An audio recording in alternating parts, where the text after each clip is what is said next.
पहले अध्याय में हमारे पाठ्यक्रम में हरिवंश राय बच्चन जी की 2 कविताएं दी गई हैं, जिनमें पहली कविता है आत्म परिचय और दूसरी कविता है दिन जल्दी जल्दी ढलता है।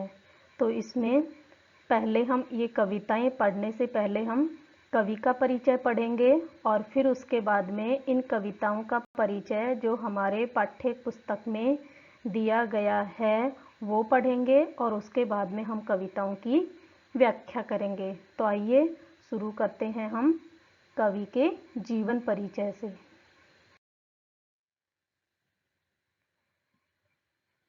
हरिवंश राय बच्चन जी का जीवन परिचय शुरू करते हैं। तो हरिवंश राय बच्चन जी एक ऐसे लोकप्रिय हिंदी के ऐसे प्रसिद्ध कवि हैं जिनको सभी जानते हैं, सभी पहचानते हैं और इसके साथ ही ये प्रसिद्ध अभिनेता अमिताभ बच्चन जी के पिता भी हैं। हरिवंश राय बच्चन जी का जन्म सन 1907 इलाहाबाद उत्तर प्रदेश में हुआ था और बच्चन जी जो हैं वो हिंदी कविता के उत्तर छायावाद काल के प्रमुख कवियों में से एक हैं। हिंदी साहित्य में जो काल विभाजन किया गया है उसमें छायावाद के बाद आता है उत्तर छायावाद काल और उस उत्तर छायावाद काल के प्रमुख कवियों में से एक कवि हैं हरिवंश राय बच्चन जी। आगे हम पढ़ेंगे हरिवंश राय बच्चन जी की शिक्षा के बारे में और उनके कर्म क्षेत्र के बारे में। इलाहाबाद विश्वविद्यालय से अंग्रेजी विषय में एमए की परीक्षा उत्तीर्ण की इन्होंने और सन 1942 से 1952 तक यहीं पर इसी इलाहाबाद विश्वविद्यालय में इन्होंने प्राध्यापक के पद पर कार्य किया और बाद में ये भारत सरकार के विदेश मंत्रालय में हिंदी विषय के विशेषज्ञ के पद पर कार्यरत रहे और बच्चन जी आकाशवाणी कार्यक्रम से भी जुड़े रहे हैं और इसके साथ साथ ही साहित्यिक कार्यक्रमों से भी ये जुड़े रहे हैं। और हरिवंश राय बच्चन जी की जो गिनती है वो हिंदी के सर्वाधिक लोकप्रिय कवियों में होती है। आगे देखिए, बच्चन जी व्यक्तिवादी गीत, कविता और हालावादी काव्य के अग्रणी कवि माने जाते हैं। अब देखिए यहाँ पे हम देखेंगे हालावादी काव्य क्या होता है। हालावादी काव्य यानी कि हालावादी जो दर्शन है उसकी ये विशेषता है कि इसमें जीवन की कठिनाइयों को स्वीकार करते हुए मस्तीपूर्ण और प्रेम पूर्वक जीवन जीने का संदेश दिया जाता है। यही हालावादी काव्य की, हालावादी दर्शन की विशेषता होती है। अभी आप देखेंगे आपके पाठ्यक्रम में जो हरिवंश राय बच्चन जी की पहली कविता दी गई है आत्म परिचय, वो भी हालावादी दर्शन से प्रभावित कविता है। उसमें भी कवि अपने व्यक्तिगत जीवन में जो संघर्ष हैं, जो कठिनाइयां हैं, उनका सामना करते हुए मस्ती पूर्वक या प्रेम पूर्वक जीवन जीने का संदेश देंगे।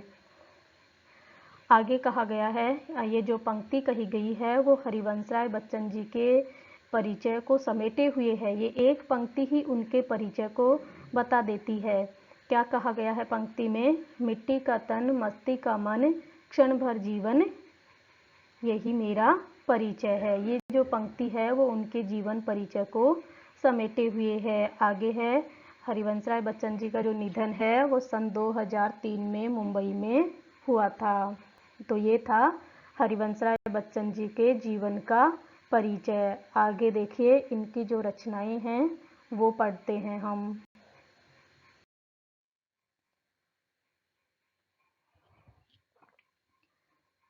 यहाँ हरिवंश राय बच्चन जी की प्रमुख रचनाएं दी गई हैं, जिनमें सबसे पहले पढ़ेंगे हम उनके काव्य संग्रह है। मधुशाला जो सन 1935 में प्रकाशित हुई थी और मधुशाला जो है वो इनकी बहुत ही प्रसिद्ध, बहुत ही लोकप्रिय और बहुत ही ज़्यादा गाई जाने वाली कृति है। इसके बाद है मधुबाला जो 1938 में प्रकाशित हुई थी, मधु कलश 1938 में प्रकाशित हुई थी ये भी, और निशा निमंत्रण, एकांत संगीत, आकुल अंतर, मिलन यामिनी, सतरंगिणी, आरती और अंगारे, नए पुराने झरोके, टूटी फूटी कड़ियाँ, ये बच्चन जी के प्रमुख काव्य संग्रह हैं। इसके बाद आती है इनकी आत्मकथा। हरिवंश राय बच्चन जी अपनी आत्मकथा के लिए भी प्रसिद्ध हैं। इनकी आत्मकथा भी बहुत प्रसिद्ध है, बहुत पढ़ी जाती है। इनकी जो आत्मकथा है वो 4 भागों में है। इसका पहला भाग है क्या भूलूं क्या याद करूं, दूसरा भाग है नीड़ का निर्माण फिर से, तीसरा है बसेरे से दूर और चौथा है 10 द्वार से सोपान तक। इन 4 भागों में इनकी आत्मकथा है। और इसके अलावा बच्चन जी ने अनुवाद भी किए हैं कुछ रचनाओं का, जिनमें हैमलेट, जनगीता और मैकबेथ हैं। और इन्होंने एक डायरी लिखी है जो प्रवासी की डायरी के नाम से प्रसिद्ध है। तो ये हो गया इनकी रचनाओं का, इनके काव्य का परिचय।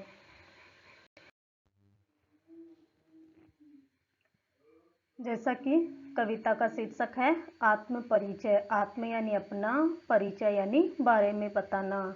यहाँ जो कवि हैं हरिवंश राय बच्चन जी, इस कविता में अपने जीवन के बारे में बता रहे हैं, अपना परिचय दे रहे हैं। हमारे पाठ्यक्रम में इनकी 2 कविताएं ली गई हैं। पहली जो कविता है वो आत्म परिचय है और दूसरा जो है इनका निशा निमंत्रण जो गीत संग्रह है उसमें से एक गीत दिया गया है जो दिन जल्दी जल्दी ढलता है के शीर्षक से है। अब हम इस कविता का परिचय पढ़ेंगे। इस कविता में कवि कह रहे हैं कि अपने को जानना दुनिया को जानने से ज़्यादा कठिन है। कवि कह रहे हैं कि दुनिया को जानना आसान है, लेकिन अपने को जानना दुनिया को जानने से ज़्यादा कठिन है। आगे कवि कह रहे हैं कि समाज से व्यक्ति का नाता खट्टा मीठा होता ही है। जग जीवन से पूरी तरह निरपेक्ष रहकर जीना संभव नहीं है। कवि कह रहे हैं कि समाज के साथ व्यक्ति का जो संबंध है, व्यक्ति का जो नाता है वो खट्टा मीठा, अच्छा बुरा हर तरह का होता है, लेकिन फिर भी व्यक्ति समाज से कट करके, समाज से दूर रह करके जी नहीं सकता है। दुनिया अपने व्यंग्य बाणों और शासन प्रशासन से चाहे कितना कष्ट दे, पर दुनिया से कटकर मनुष्य रह भी नहीं पाता है। कवि कह रहे हैं कि दुनिया अपने व्यंग्य बाणों से, अपने कठोर वचनों से भले ही हमें कितना ही कष्ट दे, लेकिन फिर भी मनुष्य इसी दुनिया में रहेगा। इस दुनिया से कट करके, अलग रह करके मनुष्य नहीं जी पाता है। क्यों नहीं जी पाता है? क्योंकि मनुष्य की उसकी अपनी अस्मिता, अपनी पहचान का जो उत्स, जो स्रोत होता है, वह उसका परिवेश ही, उसकी दुनिया ही होती है। इसलिए व्यक्ति दुनिया से कट करके, दुनिया से अलग रह करके जी नहीं सकता है। अपनी कविता में भी कवि अपना परिचय देते हुए लगातार यही उजागर करते हैं कि दुनिया से उनके जो द्विधात्मक और द्वंद्वात्मक जो संबंध हैं, उनका ही मर्म हमारे सामने उद्घाटित करते हुए, प्रस्तुत करते हुए चलते हैं। और इसी तरह पूरी कविता का सारांश एक पंक्ति में यह बनता है कि दुनिया से मेरा संबंध प्रीति यानी प्रेम, कलह यानी झगड़े का, इस तरह मेरा जो संबंध है वो दुनिया से प्रीति और कलह का है।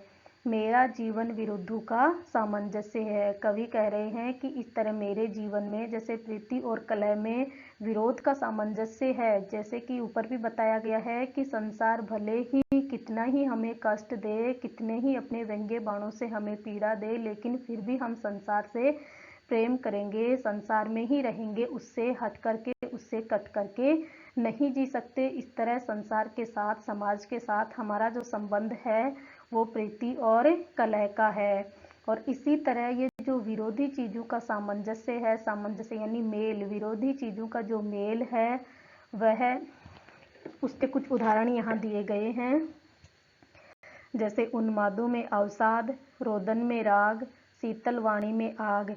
इन विरोधों का विरोधाभास मूलक सामंजस्य साधते साधते ही वह बेखुदी, वह मस्ती, वह दीवानगी व्यक्तित्व में उतर आई है कि दुनिया में हूँ, दुनिया का तलबगार नहीं हूँ, बाजार से गुजरा हूँ, खरीदार नहीं हूँ।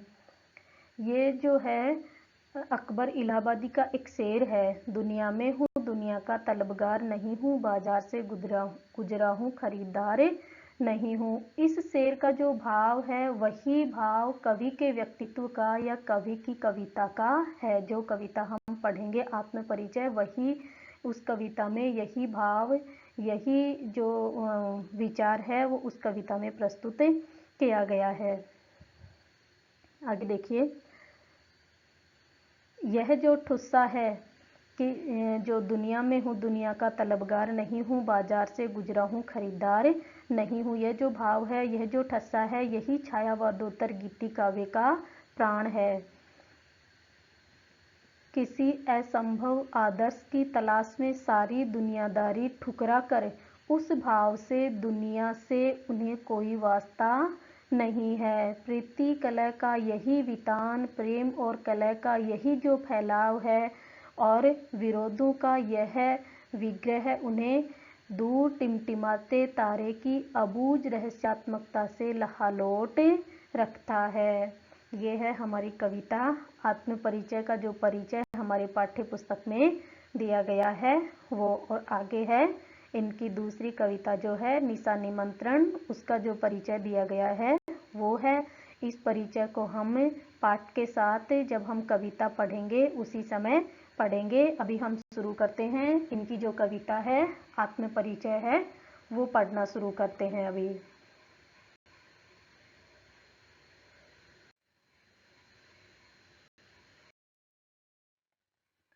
आइए हम कविता शुरू करते हैं।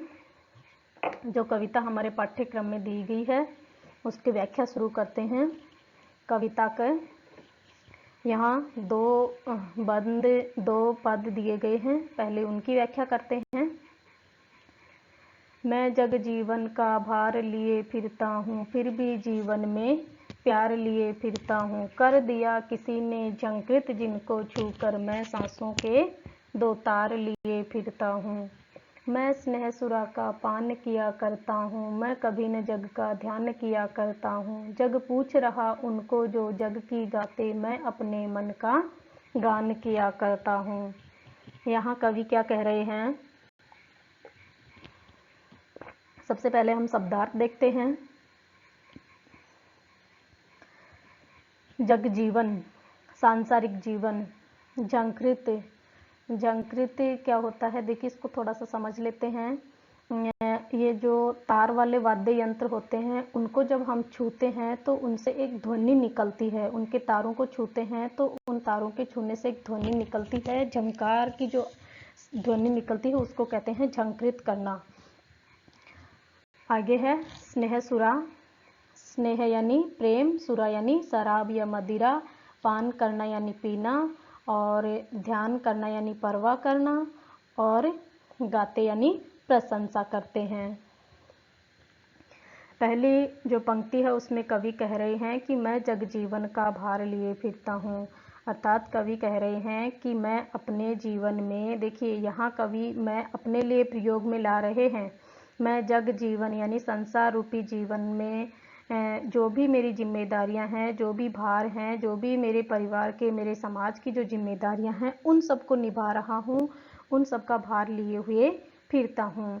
और इन जिम्मेदारियों को निभाते हुए, इन जिम्मेदारियों के भार को ढोते हुए भी मैं अपने जीवन में प्यार लिए फिरता हूँ। दोनों पंक्तियों का अर्थ स्पष्ट हो गया होगा। पहली पंक्ति में कवि कह रहे हैं कि मैं सांसारिक जो जिम्मेदारियां हैं, सांसारिक जो उत्तरदायित्व मेरे ऊपर हैं, उन सब का मैं निर्वहन कर रहा हूं और उसके बावजूद भी मैं अपने जीवन में प्यार लिए हुए फिरता हूं, प्यार और मस्ती में रहता हूं।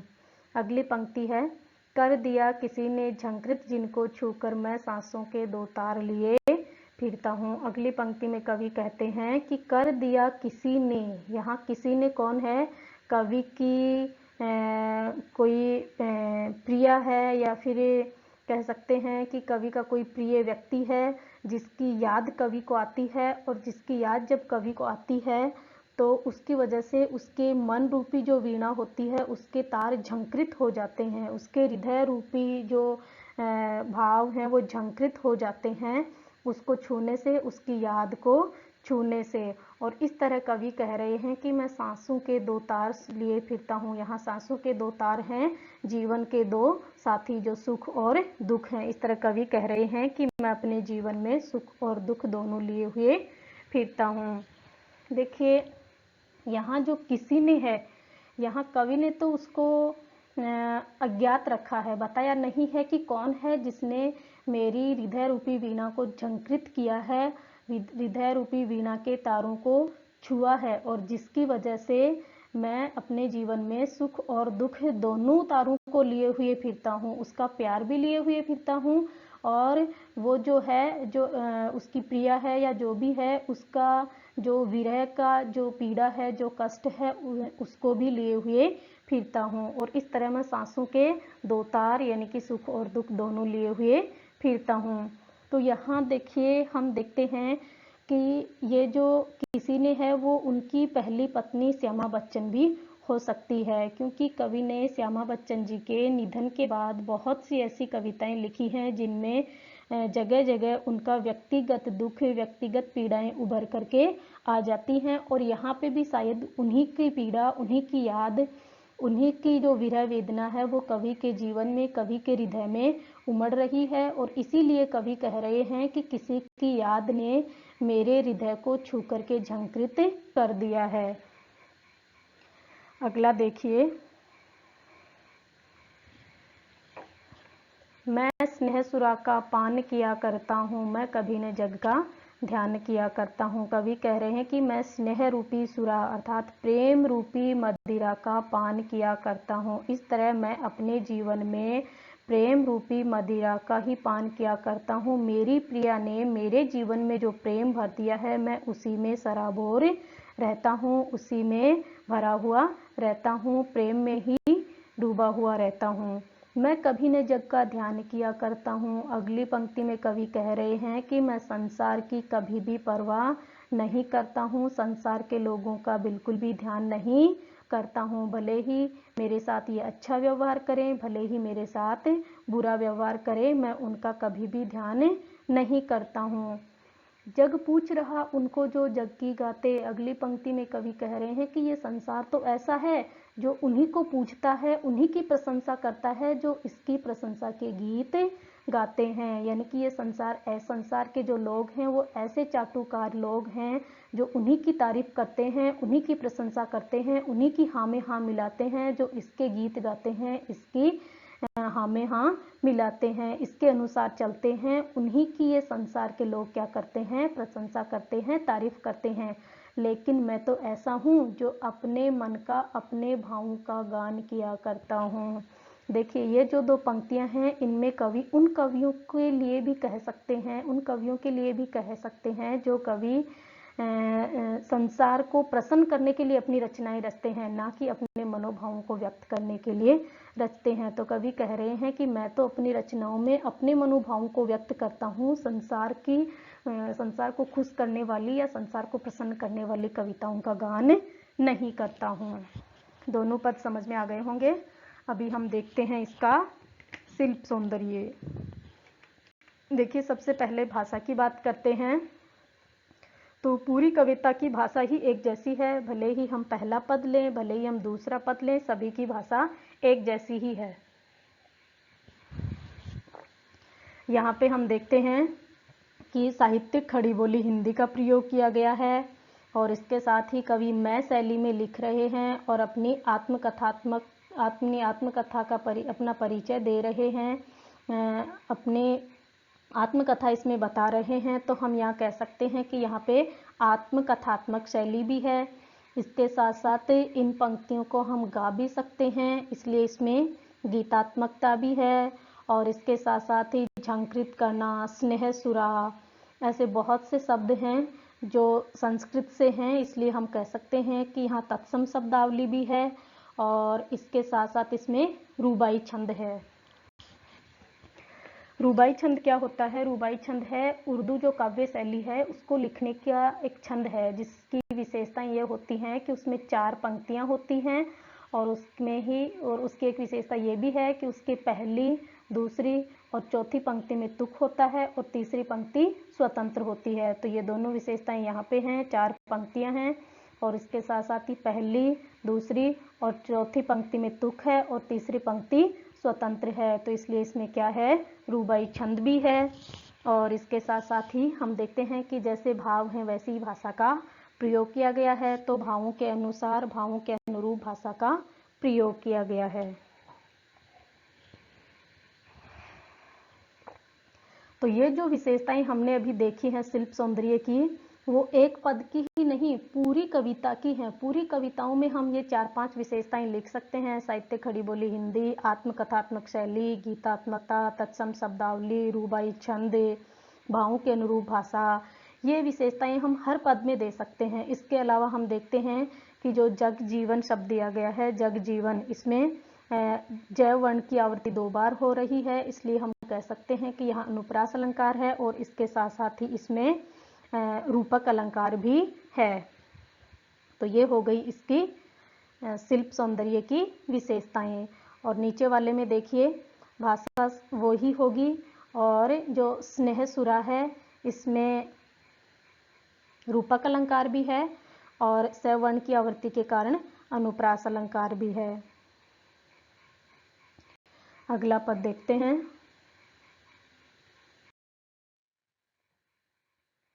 मैं निज उर के उद्गार लिए फिरता हूँ। इस पंक्ति में कवि कह रहे हैं कि मैं निज यानी अपने, उर यानी हृदय के, उद्गार यानी भाव या विचार लिए हुए फिरता हूँ। कवि कह रहे हैं कि मेरे हृदय में जो भाव हैं, जो विचार हैं, मैं उनको लिए हुए फिरता हूँ। मैं निज उर के उपहार लिए फिरता हूँ। अगली पंक्ति में कवि कह रहे हैं कि मेरे अपने, निज यानी अपने, उर यानी हृदय के जो भाव हैं, जो विचार हैं, कवि के हृदय में जो प्रेम के भाव हैं, जो प्रेम के विचार हैं, वही क्या हैं, संसार के लिए उपहार हैं। वही उपहार संसार के लिए कवि लिए हुए फिरता है। अर्थात हम कह सकते हैं कि कवि अपने हृदय के प्रेम के जो भाव अपनी कविताओं में लिखता है, वह कविता ही संसार के लिए क्या हैं, उपहार हैं। वो कविता ही संसार के लिए कवि के उपहार हैं। अगली पंक्ति देखते हैं।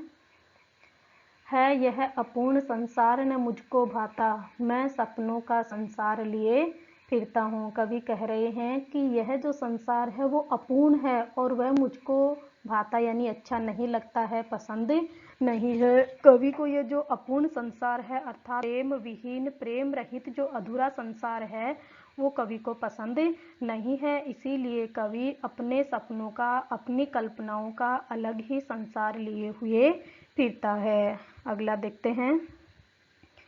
मैं जला हृदय में अग्नि दहा करता हूँ, सुख दुख दोनों में मग्न रहा करता हूँ। कवि कह रहे हैं कि मैं अपने हृदय में अग्नि दहा करके, अग्नि जला करके रखता हूँ। यहाँ किसकी अग्नि है, प्रेम की अग्नि। अर्थात कवि कह रहे हैं कि मेरे हृदय में जो प्रेम रूपी अग्नि जल रही है, जो प्रेम की अग्नि जल रही है, उसी में मैं दहकता रहता हूँ, उसी प्रेम की आग में मैं जलता रहता हूँ और इस तरह मैं सुख और दुख दोनों परिस्थितियों में मग्न रहता हूँ, मस्त रहता हूँ। जिस तरह एक कर्मयोगी होता है वो भले ही सुख की स्थिति हो, भले ही दुख की स्थिति हो, दोनों में ही विचलित नहीं होता है, दोनों का ही उसके ऊपर कोई प्रभाव नहीं पड़ता है, दोनों परिस्थितियों में वो जो समभाव से रहता है, उसी तरह कवि भी सुख और दुख दोनों परिस्थितियों में मग्न रहता है, मस्त रहता है। आगे है। जग भव सागर तैरने को नाव बनाए, मैं भव मौजों पर मस्त बहा करता हूँ। कवि कह रहे हैं कि ये जो संसार है, ये जो संसार के लोग हैं, वो भव सागर यानी संसार रूपी सागर से, सांसारिक कष्टों से मुक्ति पाने के लिए, उनसे तैरने के लिए, उनसे पार पाने के लिए नाव बनाता है। जिस तरह से समुद्र को पार करने के लिए नाव बनाते हैं, सागर को पार करने के लिए नाव बनाते हैं, उसी तरह संसार के जो लोग हैं वो भी जीवन में आने वाले कष्टों से, जीवन में आने वाली कठिनाइयों से मुक्ति पाने के लिए तरह तरह की कोशिश करता है, तरह तरह के प्रयास करता है। लेकिन कवि कह रहा है कि मैं तो इन भव मौजों पर, ये जो सांसारिक रूपी लहरें हैं, संसार रूपी कठिनाइयों की, कष्टों की, संघर्षों की जो लहरें हैं, उन लहरों पर मस्त रहता हूँ, प्रेम पूर्वक रहता हूँ। अर्थात मैं अपने प्रेम के कारण इन कष्ट, ये जो संसार में जो कठिनाइयाँ हैं, जो संघर्षपूर्ण जो लहरें हैं, उन लहरों पर मस्त बहता हूँ।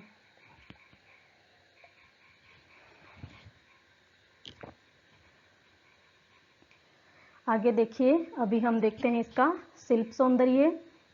शिल्प सौंदर्य में 2-3 विशेषता तो वही हैं जो हमने पहले पद में पढ़ी हैं। साहित्य खड़ी बोली हिंदी भाषा का प्रयोग किया गया है। भाषा सहज, सरल, सुबोध, प्रवाहपूर्ण भाषा है। भावों के अनुकूल भाषा है। गीतात्मकता है। आत्मकथात्मक शैली है। इसके साथ साथ ही ये जो तत्सम शब्दावली है, और इसके अलावा है भव सागर, संसार रूपी सागर। इसमें कौन सा अलंकार है? इसमें रूपक अलंकार है। भाव मौजों संसार रूपी लहरों पर, इसमें भी रूपक अलंकार है। और सुख दुख, ये जो शब्द है इसमें द्वंद्व समास है। ये हो गई इसके शिल्प सौंदर्य की विशेषताएं। अगला पद देखते हैं। मैं यौवन का उन्माद लिए फिरता हूँ, उन्मादों में अवसाद लिए फिरता हूँ। कवि कह रहे हैं कि मैं यौवन अर्थात युवावस्था का उन्माद का मतलब होता है पागलपन या मस्ती। मैं अपनी युवावस्था में मस्ती लिए हुए फिरता हूँ और उसी उन्माद, उन्हीं मस्ती में अवसाद यानी निराशा लिए हुए भी फिरता हूँ। और वही जो अवसाद है, वही जो निराशा है, वो मुझको बाहर से तो हंसाती है और भीतर ही भीतर रुलाती है। इस तरह मैं हाय किसी की याद लिए फिरता हूँ। देखिए, यहाँ नीचे वाली पंक्ति को समझते हैं, यहाँ से अर्थ को समझते हैं। यहाँ पे याद किसकी है? कवि की। वही जो प्रिय है, जिसके प्रेम में कवि डूबा हुआ है, और वहाँ वो जो उसकी प्रिय है वो उसकी दिवंगत पत्नी भी हो सकती है, कोई भी हो सकता है। तो वही जो कवि की प्रिय है, उसकी याद कवि अपने जीवन में लिए हुए फिरता है।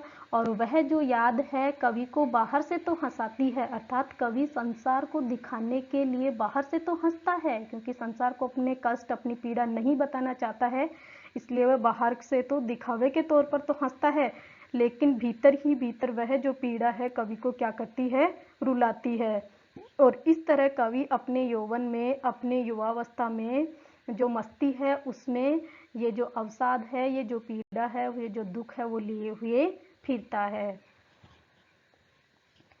अगला देखिए, कर यत्न मिटे सब सत्य किसी ने जाना, नादान वही है हाय जहाँ पर दाना। यहाँ पर कवि क्या कह रहे हैं? कर यत्न मिटे सब, अर्थात सब लोग प्रयत्न कर करके, कोशिश कर करके मिट गए हैं, अपना जीवन खपा दिया है, लेकिन सत्य किसी ने जाना। प्रश्न पूछ रहे हैं यहाँ पे कवि कि सब लोग सत्य को जानने के लिए, सत्य को पहचानने के लिए उसकी खोज करते करते, उसको पहचानने के लिए जो कोशिश करती हैं, उन कोशिशों में अपना जीवन खपा दिया है, अपना जीवन नष्ट कर दिया है, लेकिन फिर भी क्या किसी ने सत्य को जाना है? अगली पंक्ति में कवि कह रहे हैं, नादान वही है हाय जहाँ पर दाना। यहाँ कवि कह रहे हैं, नादान का अर्थ होता है नासमझ और दाना का मतलब होता है समझदार या ज्ञानी व्यक्ति। यहाँ कवि कह रहे हैं कि नादान या नासमझ वही व्यक्ति होते हैं जो दाना यानी ज्ञानी होने का अहंकार करते हैं, ज्ञानी होने का घमंड करते हैं। कवि यह कहना चाहते हैं कि जिस व्यक्ति में अपने ज्ञान पर, अपनी विद्वता पर जो अहंकार होता है, जो घमंड होता है, वही उसकी नादानी का, वही उसकी नासमझी का सबसे बड़ा कारण होता है। और जिसके पास ये अहंकार है, वह व्यक्ति सच्चा ज्ञान नहीं प्राप्त कर सकता, ना ही वह प्रेम को पा सकता है। तो ऐसे व्यक्ति जहाँ पे रहते हैं वहाँ सत्य की खोज नहीं हो सकती है। आगे देखिए, फिर मूढ़ ने क्या जग जो इस पर भी सीखे। आगे कवि फिर प्रश्न कर रहे हैं, फिर क्या ये संसार मूर्ख है, या संसार के लोग जो हैं वो मूर्ख हैं जो इस बात पर भी नहीं सीख रहे हैं। अर्थात कवि यही कहना चाहते हैं कि ज्ञान का अहंकार व्यक्ति को क्या बना देता है? अज्ञानी बना देता है। और इस बात को जानते हुए भी लोग सीखने में लगे हुए हैं, इस अज्ञानता के, इस अहंकार के ज्ञान को सीखने में लगे हुए हैं। तो क्या ये लोग मूर्ख नहीं हैं? अर्थात क्या हम इन लोगों को मूर्ख नहीं कह सकते जो जानबूझ करके भी इस ज्ञान को फिर से समझ के, फिर से प्राप्त करना चाहते हैं, इस ज्ञान में फिर से लगे हुए हैं। और आगे कवि कह रहे हैं कि मैंने तो अब तक भूलवश जो भी ज्ञान प्राप्त कर लिया था, जो भी ज्ञान सीख रहा था, उस ज्ञान को क्या कर रहा हूँ? भुला रहा हूँ। मैं सीख रहा हूँ सीखा ज्ञान भुलाना, अर्थात मैंने ऐसी अज्ञानता का जो ज्ञान प्राप्त कर लिया था, उस ज्ञान को, उस अहंकार को क्या कर रहा हूँ, अब भुला रहा हूँ। आगे देखिए इसका शिल्प सौंदर्य। सभी की वही भाषा है, साहित्य खड़ी बोली हिंदी, और भाषा सहज है, सरल है, भावों के अनुकूल भाषा है, तत्सम शब्दावली है। इसके साथ साथ इसमें उर्दू के शब्द भी हैं और गीतात्मकता है। उन्मादों में, अवसाद में विरोधाभास अलंकार है, और उसके साथ ही किसी की, इसमें कैवर्ण की 2 बार आवृत्ति हो रही है, इसलिए इसमें अनुप्रास अलंकार है। और साथ में ये जो पंक्ति है, मैं हाय किसी की याद लिए फिरता हूँ, जो मुझको बाहर से हंसाती है और भीतर से रुलाती है। यहाँ हम देखते हैं कि यहाँ पे वियोग श्रृंगार रस है।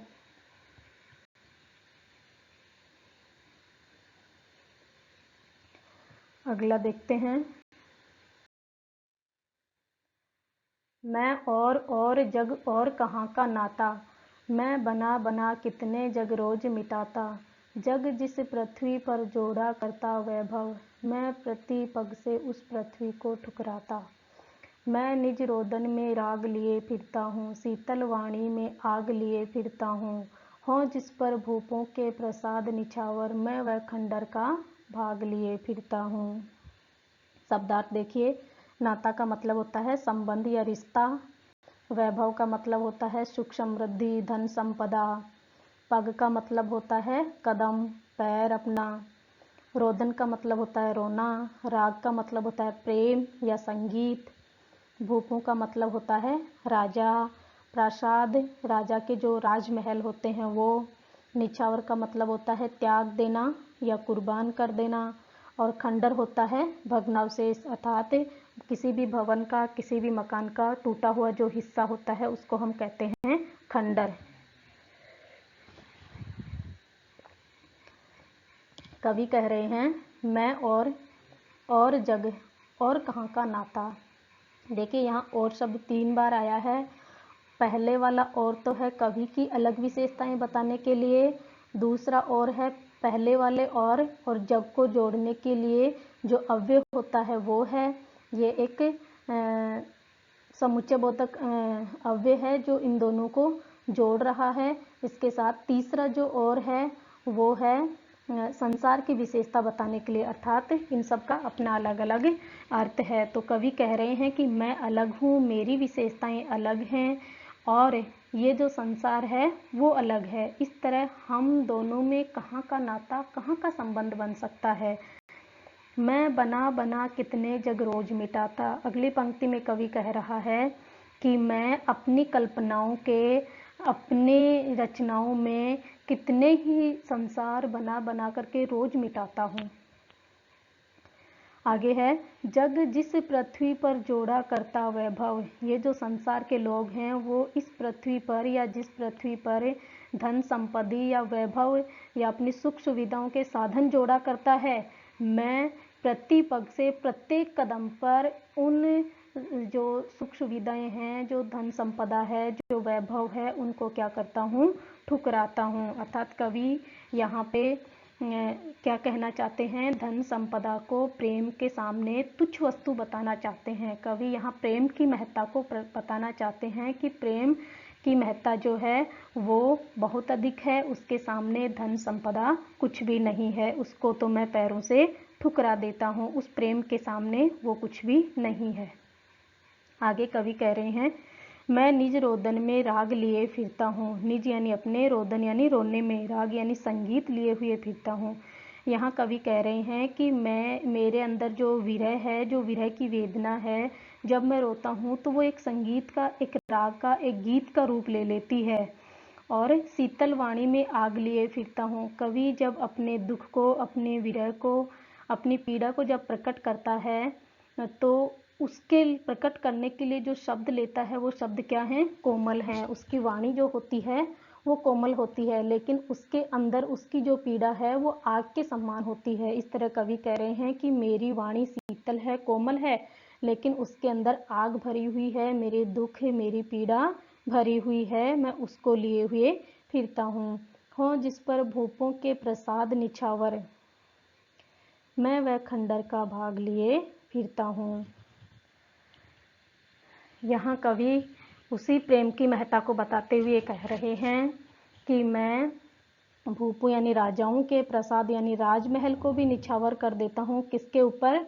अपने प्रेम के ऊपर। खंडर का वह भाग, यहाँ खंडर का वह भाग जो है वो कवि का प्रेम है। कवि के प्रेम की जो टूटी फूटी यादें हैं वो हैं, अर्थात कवि कहना चाहता है कि मैं अपने प्रेम के सामने इन राजाओं के महलों को, प्रासादों को, इनको भी निछावर कर देता हूँ। ये भी उसके सामने कुछ भी नहीं है। इसमें देखिए, यहाँ जो कवि हैं वो यही बताना चाहते हैं, प्रेम की महत्ता को ही इस पद में कवि बताना चाहते हैं कि प्रेम ही श्रेष्ठ है, उसके सामने धन संपदा वैभव कुछ भी नहीं है। इसका शिल्प सौंदर्य देखिए, भाषा वही साहित्यक खड़ी बोली हिंदी, सहज सरल आत्मकथात्मक शैली, गीतात्मकता, रूबाई छंद।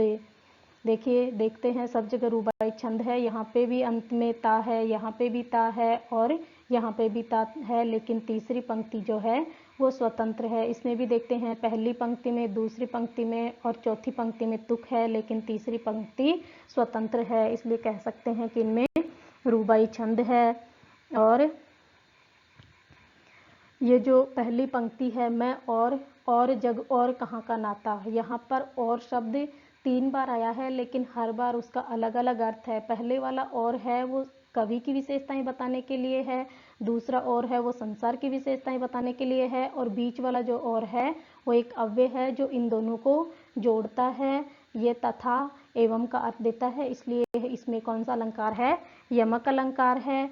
और आगे है शीतल वाणी में आग और रोदन में राग, इन दोनों में विरोधाभास अलंकार है। और आगे है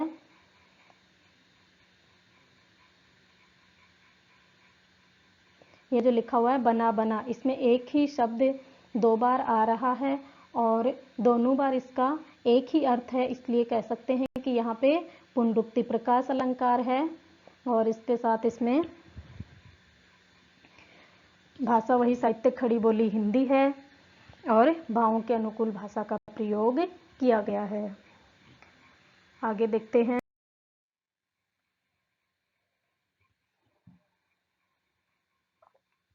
आगे कवि कह रहे हैं कि मैं रोया इसको तुम कहते हो गाना।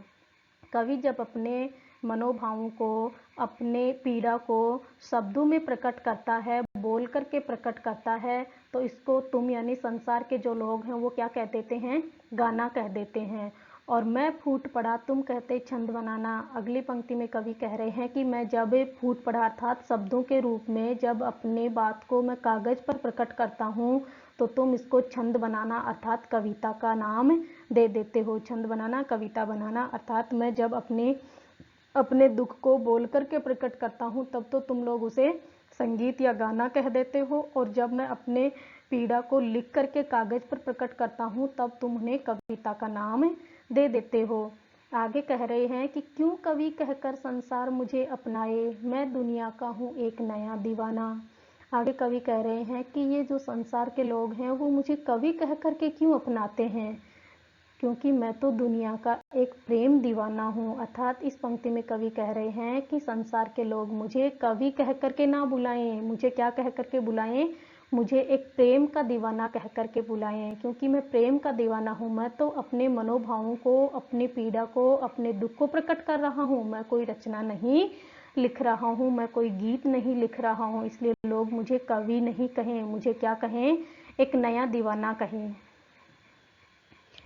आगे है मैं दीवानों का वेश लिए फिरता हूँ, मैं मादकता निशेष लिए फिरता हूँ, जिसको सुनकर जग झूमे झुके लहराए, मैं मस्ती का संदेश लिए फिरता हूँ। यहाँ कवि कह रहे हैं कि मैं दीवानों जैसा वेश, दीवानों जैसी वेशभूषा, दीवानों जैसा चरित्र लिए हुए फिरता हूँ। मैं मादकता निशेष लिए फिरता हूँ। मादकता का मतलब होता है मस्ती और निशेष का मतलब होता है संपूर्ण या जो कभी शेष ना हो, कभी खत्म ना हो। तो कवि कह रहे हैं कि मैं अपनी दीवानगी में ऐसी मादकता, ऐसी मस्ती लिए हुए फिरता हूँ जो कभी भी पूर्ण नहीं होती, कभी भी खत्म नहीं होती। और जिस मेरी मादकता को, जिस मस्ती के संदेश को सुन करके ये जो संसार है वो झूमे, झुके, लहराए, मैं ऐसी मस्ती का संदेश लिए हुए फिरता हूँ। अर्थात कवि का जो प्रेम का, मस्ती का जो संदेश है उसको सुन करके संसार के लोग झूमे, लहराएं, ऐसा संदेश कवि अपनी कविताओं में लेकर के फिरता है। अब इसका शिल्प सौंदर्य देखते हैं।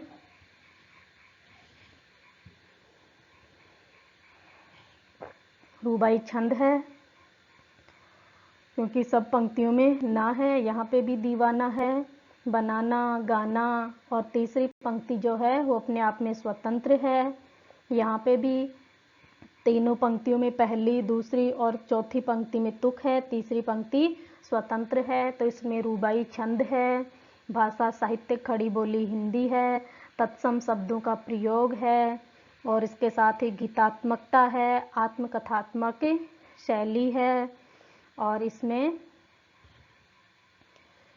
क्यों कवि कहकर क वर्ण की बार बार आवृत्ति हो रही है, इसलिए इसमें अनुप्रास अलंकार है। इसके साथ साथ ही झूमे, झुके, इसमें भी झ वर्ण की आवृत्ति हो रही है, इसलिए यहाँ पे भी अनुप्रास अलंकार है। और इस तरह हमारी कविता